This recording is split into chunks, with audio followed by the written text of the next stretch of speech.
Amados irmãos, hoje eu quero trabalhar texto em 2 Timóteo, capítulo 4, versículos de 9 a 18, e nós vamos entender junto com o apóstolo Paulo quais são as atitudes de um vencedor. O título desse sermão é Atitudes de um Vencedor. O apóstolo Paulo é um vencedor. O apóstolo Paulo é um homem que ele terminou a carreira, que ele guardou a fé, ele cumpriu o propósito de Deus para a sua vida. O apóstolo Paulo foi um homem que renunciou à sua própria vida para que os planos de Deus se cumprissem plenamente na vida dele. Portanto, nesse texto, 2 Timóteo, é a última carta de Paulo, quando ele está preso numa prisão em Roma. Não é uma prisão comum. Agora Paulo aqui não é um preso religioso, Paulo aqui é um preso político. Há uma diferença entre a primeira e a segunda prisão de Paulo. A primeira prisão de Paulo, irmãos, foi uma prisão por causa da perseguição dos fariseus, dos saduceus, do sinédrio. Uma perseguição, portanto, religiosa, de cunho religioso, por causa de ciúme, de inveja, por tudo que o apóstolo Paulo realizava, os sinais e maravilhas, as curas, ressuscitava mortos, expelia demônios, os seus aventais, os seus lenços eram levados e as pessoas eram curadas, e os homens religiosos não podiam suportar a graça de Deus na vida do apóstolo Paulo, e por isso o sinédrio perseguiu Paulo, assim como o sinédrio e os fariseus e os saduceus perseguiram Jesus Cristo. A mesma perseguição que houve para Jesus, também de igual forma houve para Paulo. Por isso que Jesus disse: não são os servos maiores do que o Senhor. Se me perseguiram a mim, perseguirão a vocês. Quem é cristão é odiado pelo mundo, porque Jesus disse: assim como me odiaram, odiarão vocês, porque eu não sou deste mundo. Paulo foi preso pela primeira vez em Roma por causa disso, da inveja religiosa. Mas agora não, irmãos, nós estamos falando de outra coisa na segunda carta a Timóteo. Aqui Paulo está encerrando o seu ministério. Aqui Paulo agora é vítima de uma acusação falsa, a acusação de ter colocado fogo em Roma. No dia 18 de julho de 64, Nero incendiou Roma. E nós vamos aprender nessa noite como é que Paulo foi parar na cadeia por causa deste homem e por causa de pessoas que o traíram. E Paulo vivendo talvez não, com certeza, penso eu, que o momento mais difícil da sua vida, a crise mais exponencial, o momento nevrálgico da sua história, neste momento, este homem tem algumas coisas a dizer. E é muito importante ouvirmos o que o apóstolo Paulo tem a nos dizer. Então vamos ler o texto, que está em 2 Timóteo 4, de 9 a 18. Atitudes de um vencedor, 2 Timóteo 4, de 9 a 18. Procura vir ter comigo depressa, está pedindo isso a Timóteo, porque Demas me desamparou, amando o presente século, e foi para Tessalônica, Crescente para a Galácia, Tito para a Dalmácia, só Lucas está comigo. Toma Marcos e traze-o contigo, porque me é muito útil para o ministério. Também enviei Tíquico a Éfeso. Quando vieres, traze a capa que deixei em Troade, em casa de Carpo, e os livros, principalmente os pergaminhos. Alexandre o latueiro causou-me muitos males, o Senhor lhe pague segundo as suas obras. Tu, guarda-te também dele, porque resistiu muito às nossas palavras. Ninguém me assistiu na minha primeira defesa, antes todos me desampararam, que isso não lhe seja imputado. Mas o Senhor assistiu-me e fortaleceu-me, para que por mim fosse cumprida a pregação, e todos os gentios a ouvissem, e fiquei livre da boca do leão. E o Senhor me livrará de toda a má obra, e guardar-me-á para o seu reino celestial, a quem seja a glória para todo sempre. Amém. Paulo foi o maior pregador da história. Paulo foi o maior líder do cristianismo. Paulo foi o bandeirante do cristianismo e o maior plantador de igrejas e o maior missionário que a igreja já viu. O apóstolo Paulo foi um homem cheio do Espírito Santo de Deus. Agora o apóstolo Paulo está preso. Por quê?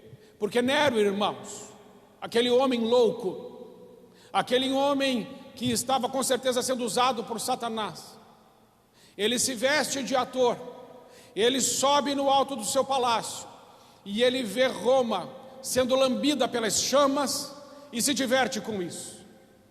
A cidade de Roma tinha nesta época mais de 1 milhão de habitantes, portanto era a maior cidade do mundo na época. E na maior cidade do mundo, este homem, Nero, incendeia Roma, segundo os historiadores, ele incendeia Roma. Roma tinha 14 bairros, 10 bairros de Roma pegam fogo completamente, 70% da cidade é queimada, somente 4 bairros de Roma não são incendiados, e justamente a maior intensidade de cristãos e judeus estavam nos 4 bairros que não foram incendiados naquele incêndio de Nero. Portanto, é o álibi perfeito, é a desculpa perfeita, é o bode expiatório, aonde Nero diz assim: quem incendiou foi os cristãos, e ali começa uma perseguição terrível aos cristãos, e é nessa época que Nero vai levar os cristãos a serem queimados vivos. Por que os cristãos são queimados vivos? Porque agora eles estão se vingando do incêndio. Só que não foram os cristãos que incendiaram Roma, foi Nero. Mas agora Nero tem um álibi perfeito, e a perseguição aos cristãos começa de forma mais fervorosa. E não satisfeito, agora Nero vai atrás do maior líder do cristianismo, o apóstolo Paulo. E Paulo é preso subitamente, e ele é levado a uma prisão. Só que agora Paulo, ele não está sendo preso por causa da fé, ele está sendo preso numa atitude política, ele não está sendo preso por pregar o evangelho, ele está sendo preso desmoralizado, caluniado, humilhado, injustiçado, injustamente por Nero, como um preso, porque um bandido, um homem que colocou fogo em Roma. Diante desse cenário, nós vemos o apóstolo Paulo enfrentar talvez uma das maiores crises, porque o apóstolo Paulo não vai para uma prisão como foi a primeira prisão. Na primeira prisão ele estava numa casa, ele evangelizou a guarda pretoriana, ele evangelizou pessoas importantes em Roma, ele teve contato com os irmãos. Nesta segunda prisão não é como aquela.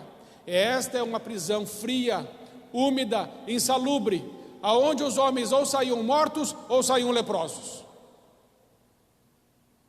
É neste lugar que o apóstolo Paulo está, quando escreve esta carta, prestes a morrer. E diante de uma situação como essa, ele tem algumas coisas a dizer, mas ainda para que você entenda o contexto, o apóstolo Paulo diz em 2 Timóteo, que abrimos, só que no capítulo 1 e no versículo 15 está escrito assim, ele diz para Timóteo: você sabe que todos os da província da Ásia me abandonaram, inclusive Fígelo e Hermógenes. Paulo está dizendo assim: olha, além de eu estar preso injustamente, caluniado, difamado, humilhado como um bandido, todos, não é alguns irmãos, todos os da província da Ásia me abandonaram. Até esses dois, que com certeza esses dois eram homens que estavam muito próximos a ele, mesmo os seus mais próximos deixaram ele. Como você se sentiria se você fosse preso injustamente, caluniado, humilhado, difamado, jogado na pior prisão da época, e ainda você fosse desamparado por todos os seus amigos, até pelos mais chegados? Mas 2 Timóteo 4,16, ele também vai dizer: na minha primeira defesa ninguém apareceu para me apoiar, todos me abandonaram. Você sabe que Paulo não era um cidadão comum, Paulo era um cidadão romano, e como cidadão romano ele tinha direito a julgamento, portanto Paulo tinha direito à defesa. E quando Paulo vai se defender, ele esperava com certeza que muitos dos seus amigos, seus colaboradores, seus apoiadores, seus irmãos na fé, essas pessoas que caminharam com ele, a expectativa dele quando estava naquela cadeia é que quando ele saísse de lá para ser julgado, com certeza vários irmãos estariam lá reunidos para apoiá-lo na sua defesa. Mas o que está escrito No versículo 16 do capítulo 4, na minha primeira defesa, ninguém apareceu para me apoiar, todos me abandonaram. E conclui, que isso não lhe seja cobrado. Você está entendendo onde é que Paulo está? Você está começando a entender o que ele está passando? 2 Timóteo 4,6, Paulo já dá o veredito, ele já sabe onde isso vai acabar quando afirma, em 2 Timóteo 4,6, eu já estou sendo derramado como uma oferta de bebida, está próximo o tempo da minha partida, combati o bom combate, terminei a carreira, guardei a fé, agora me está reservada a coroa da justiça que o Senhor, o justo juiz, me dará naquele dia, e não somente a mim, mas a todos os que amam a sua vinda. Paulo já está dizendo, eu sei que eu vou morrer. E de fato, a cabeça de Paulo vai parar num cepo. Corpo para um lado, cabeça para o outro. Termina a vida do apóstolo Paulo. Mas Paulo afirma, a minha cabeça no céu terá uma coroa. A coroa que Jesus separou para mim está guardada. Paulo nunca perdeu a sua fé e a sua esperança. Por isso eu não sei o que você está vivendo, nem o que você está passando. Mas você vai aprender nessa noite, diante desse quadro, 6 atitudes de um homem que venceu. 6 atitudes de um homem que está no corredor da morte, na antessala do martírio.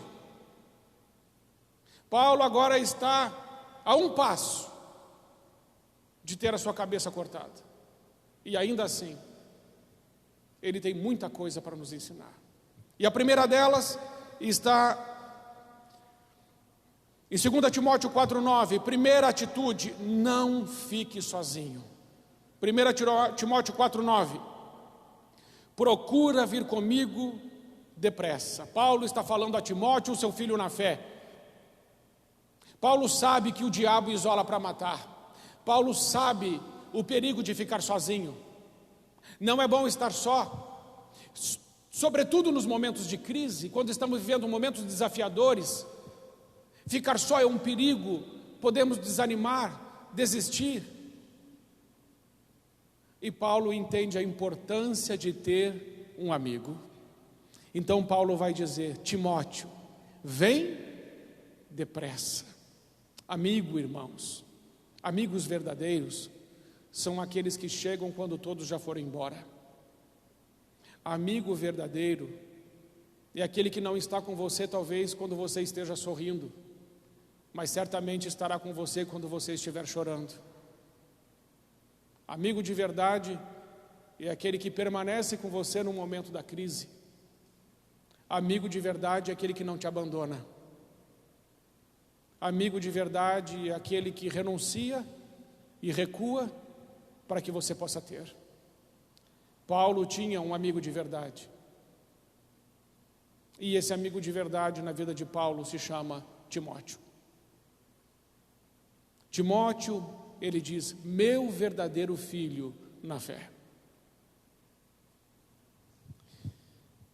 Amigo te confronta em particular, mas te elogia em público. Na hora da crise, precisamos de amigos. Não é só Paulo que ensina isso, irmãos. Jesus Cristo ensina a mesma coisa em Mateus capítulo 26, versículo 36 em diante. Jesus diz assim, está escrito, então chegou Jesus com eles a um lugar chamado Getsêmani e disse a seus discípulos, assentai-vos aqui enquanto eu vou além orar.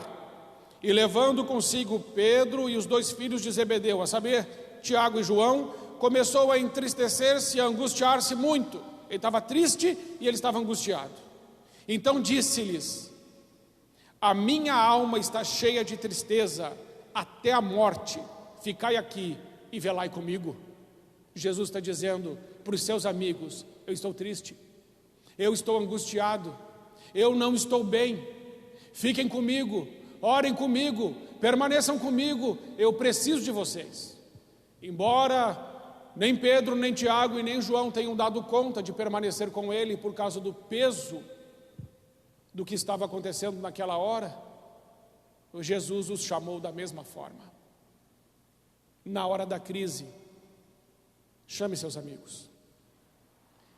Na hora do vale e da dor, chame eles. Valorize seus amigos. Ore por eles. E se puder, mande uma mensagem. E diga: olha, como é bom ser seu amigo. Obrigado pela sua amizade. Obrigado porque você esteve presente nas horas mais difíceis da minha vida. Não me julgou, não me condenou, não me abandonou, mas esteve ao meu lado. Fica a minha gratidão.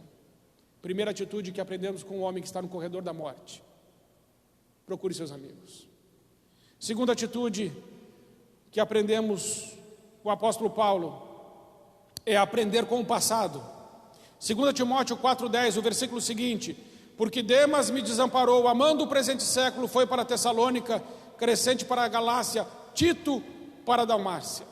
Todos eles abandonaram, mas esse Demas foi uma decepção na vida de Paulo. Esse Demas foi pior do que os outros, porque Demas é citado somente 3 vezes no Novo Testamento, a saber, em Gálatas 4,14, Filemão 24 e 2 Timóteo 4,10. Na primeira vez, Paulo cita Demas como sendo seu cooperador. Na segunda vez, Paulo cita ele somente por Demas. Na terceira vez, ele cita Demas como um desertor, alguém que o abandonou. Paulo poderia estar amargurado por causa deste homem, mas Paulo aprende a perdoar quem lhe ofende, a fazer o bem a quem lhe faz mal, a orar por quem lhe persegue. Não permita que pessoas que te frustraram, que te abandonaram, que te caluniaram, que desistiram de você, porque Demas se apartou de Paulo e não foi só um apartamento geográfico, mas foi espiritual. Demas andava com Paulo, mas quando viu que a coisa ficou preta, ele deu fora.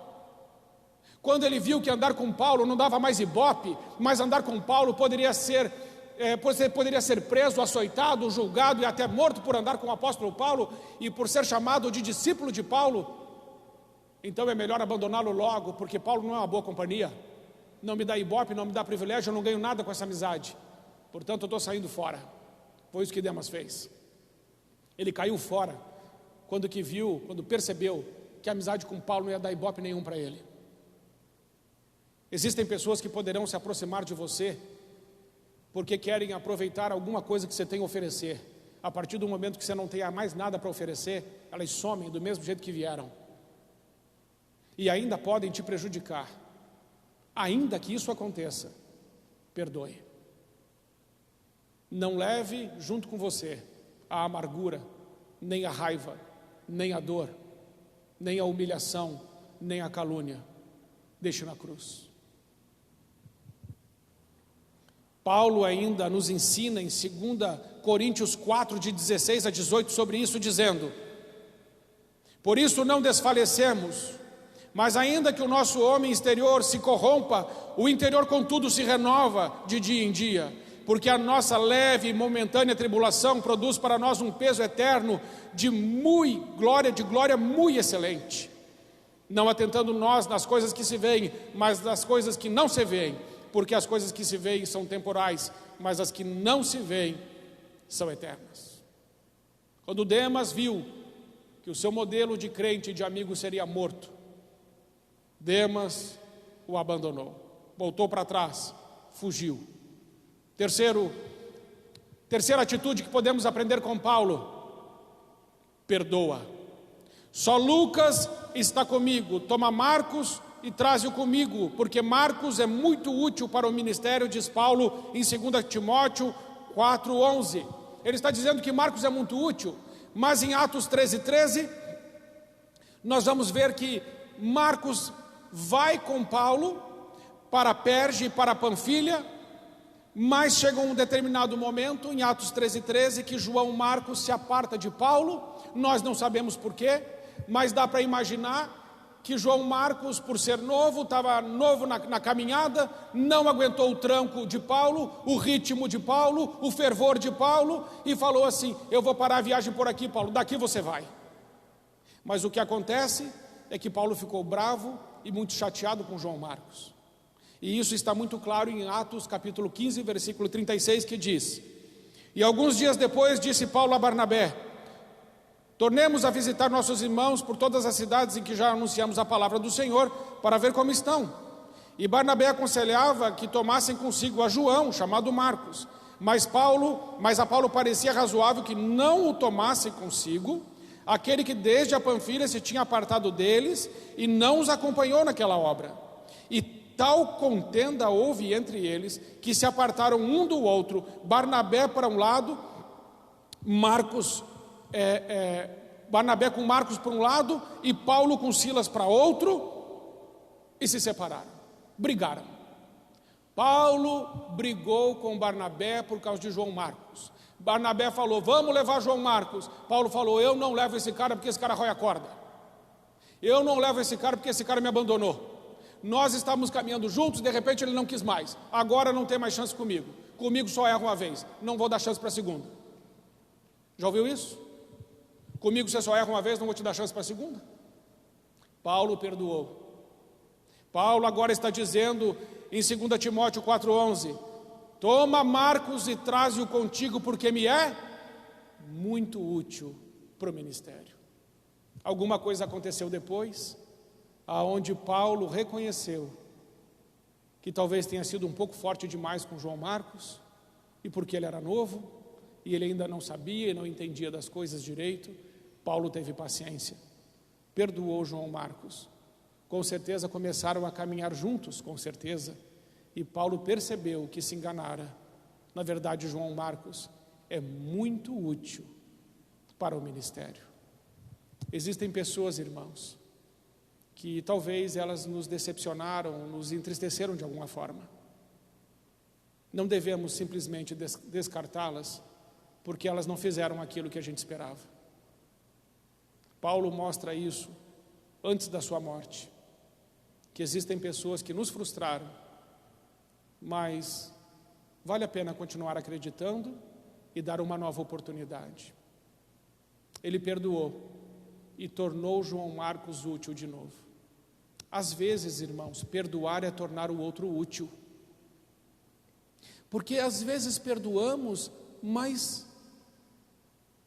cada um para um lado. E às vezes perdoamos, e quando perdoamos para valer, tornamos o outro útil. Não foi exatamente o que Jesus fez com Pedro?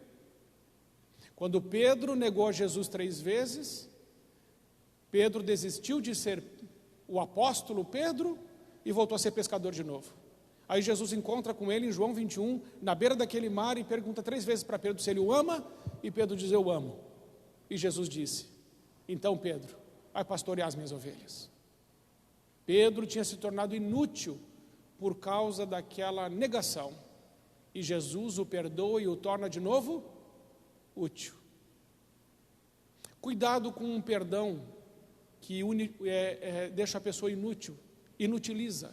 Cuidado com o perdão que inutiliza o outro. Cuidado com o perdão que você dá, mas você enterra o outro no teu cemitério pessoal. Cuidado com esse perdão. Esse perdão não é de Deus, não. Isso aí é um jeito que você deu para resolver um conflito interior. Seria bom avaliar seu coração e eu avaliar o meu, para saber se está certo isso. Então esse é o conselho de Paulo: perdoe, porque talvez essa pessoa se torne muito útil. Quarta atitude do apóstolo Paulo: alimente-se da palavra de Deus. 2 Timóteo 4,13: quando vieres, traze a capa que deixei em Troade, em casa de Carpo, e os livros, principalmente os pergaminhos. Na hora do momento mais difícil de Paulo, na hora onde ele estava isolado, sozinho, sem amigos, sem companhia, sem nada, injustamente condenado, humilhado, caluniado, abandonado, desamparado por todos, nesta hora Paulo lembra: traz para mim a palavra de Deus, eu preciso ler os pergaminhos.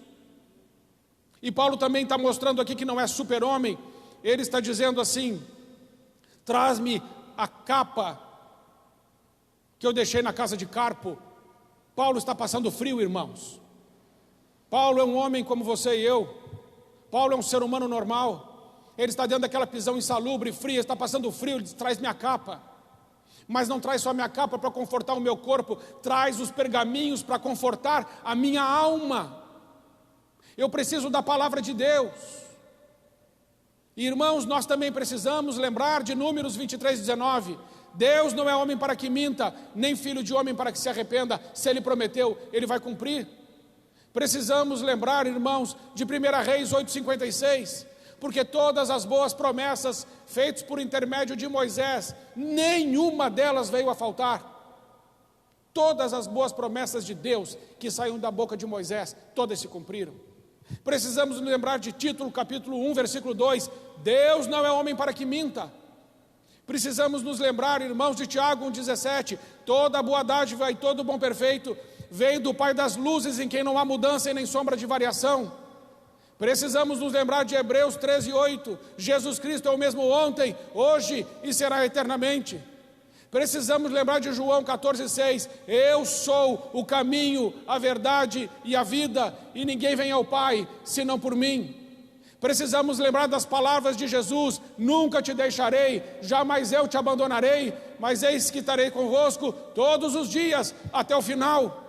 Precisamos lembrar da palavra de Deus que diz, eu sou tua rocha, eu sou teu escudo, eu sou tua força, eu sou tua torre forte, eu sou o teu esconderijo, eu sou o teu Deus, o teu pastor, eu te amo, eu estou com você, nós estamos juntos, comigo você é mais que vencedor, na hora da dor, na hora da crise, na hora da prisão, na hora da calúnia, da difamação, aonde você está desamparado, sozinho, caluniado e humilhado. Esquece o teu coração e confia na palavra. Porque, irmãos, nosso coração muda o tempo todo. Nosso coração não presta. É por isso que a Bíblia diz muito claramente que perverso, corrupto é o nosso coração. Mais do que todas as coisas, quem o conhecerá? De tudo que se deve guardar, guarda o teu coração, porque neles estão as saídas e as fontes da vida. Mas Jesus também diz que é do coração do homem que vem o adultério, a blasfêmia, o homicídio, o falso testemunho. É do coração do homem que vem essas coisas. O nosso coração não presta. Paulo não confia no coração dele. Paulo confia na palavra de Deus. Traze-me os pergaminhos. Aprenda com Paulo na crise a alimentar-se, não de lixo e nem do seu coração. Alimente-se da santa palavra de Deus. Quinta atitude, ofereça a outra face.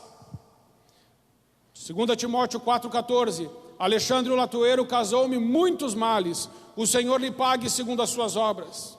Alexandre delatou Paulo, Alexandre apunhalou Paulo pelas costas, Alexandre o latoeiro deu uma rasteira em Paulo. Tem gente que celebra quando você cai, mas fica triste quando você é honrado. Lá dentro, essa pessoa fala, ele me paga. Mas você não fala nada, você não faz nada. Mas aguarda a hora da vingança. Pessoas que buscam o seu mal, o que fazer com elas? Perdoar não é natural. Mas ele é maior, o perdão é maior que a mágoa. Jesus ensina, Pai, perdoa-lhes, eles não sabem o que fazem. Paulo ensina, não vos vingueis a vós mesmos, amados, mas dai lugar à ira, porque está escrito, minha é a vingança, eu recompensarei, diz o Senhor. Existem pessoas que vão agir mal com você, de muita maldade, vão desejar o seu mal, e como cobras vão estar espreitando para te dar o bote. Gente que está torcendo para que você vá mal, gente invejosa, filhos de Satanás, filhos de Belial, como diz a Bíblia, gente perversa, gente maldosa. Elas existem sim, mas ainda que façam alguma coisa contra você, não lhes desejem o mal, não lhes façam o mal, mas retribuam o mal com o bem. Ore por aquele que te amaldiçoa. Faça o bem àquele que te faz mal. Se você não fizer isso, o Espírito Santo não está em você. Mas se você fizer isso, você pode ser chamado de filho e de filha de Deus. Não siga seus impulsos carnais na hora da calúnia e da difamação. Deixa que Deus resolve. Escute isso. Deixa que Deus resolve. Ele resolve. Ele é poderoso. Mas Ele resolve do jeito dEle, no tempo dEle, da forma dEle. Quando Ele quiser, com quem Ele quiser e se Ele quiser. Última atitude que aprendemos com o apóstolo Paulo. Sexta atitude. Dependa de Deus. A Bíblia diz, maldito é o homem que confia no homem. Então deixa eu te dizer uma coisa bem séria. Não confie em pessoas. As pessoas mudam. Corações mudam.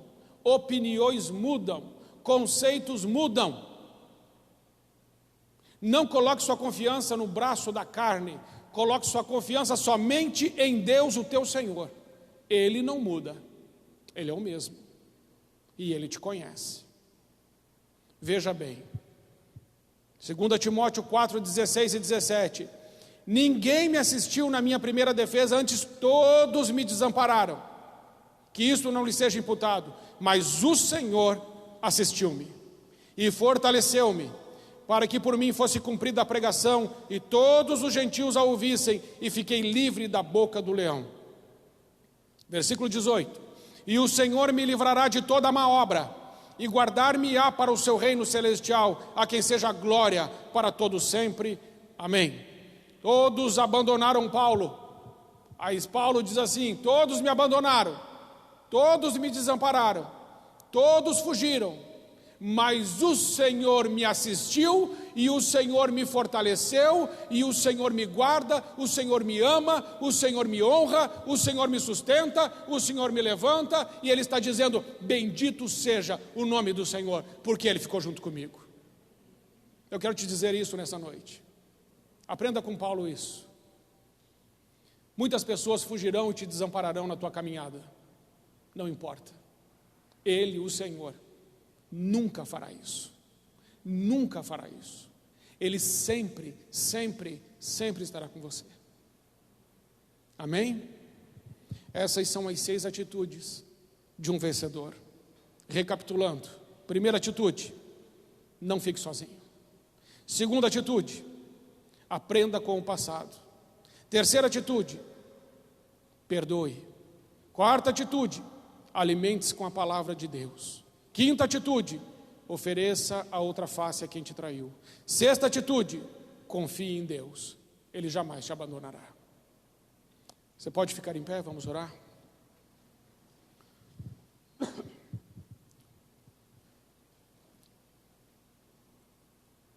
Pai querido, eu quero agradecer ao Senhor pelo ensino do apóstolo Paulo em nossas vidas nessa noite. Queremos reconhecer, Pai, que o teu filho Paulo foi grande homem de Deus. E assim como ele foi um grande homem de Deus, queremos ouvir o conselho dele quando também disse, sede meus imitadores, como eu sou de Cristo. Senhor, nos ajude a imitar as atitudes de um vencedor, a saber, o apóstolo Paulo. Porque sabemos que tudo o que ele fez porque o Senhor o guardou. Mas assim cremos que o Senhor também nos guarda. Sabemos que o Senhor está conosco todos os dias, e que apesar das lutas que temos sofrido, das perseguições, das calúnias, das difamações, de tudo o que acontece conosco, filhos de Deus, a despeito de tudo isso, aqui está o Senhor. Louvado seja o teu nome, Senhor. Porque afinal de contas, não nos interessa a coroa que o mundo quer dar. Nos interessa receber a coroa da justiça, a qual o Senhor já separou para todos os que amam a sua vinda. Nós amamos a sua vinda. E por isso hoje também vamos celebrar a ceia, que um dia irá acabar. exatamente na sua vinda. Quando o Senhor voltar, não precisaremos mais fazer isso. Mas enquanto o Senhor ainda não vem, nós ansiamos desesperadamente a sua volta. Porque queremos, Senhor, ao final de tudo, estar contigo e viver no lugar que o Senhor preparou para nós. Pai, muito obrigado pela tua santa palavra que nos edifica, que nos fortalece, que nos encoraja e que nos ajuda a crescer e amadurecer, até que alcancemos a estatura do varão perfeito, a saber, Jesus Cristo nosso Senhor. Pai, eu abençoo cada irmão e cada irmã que está aqui.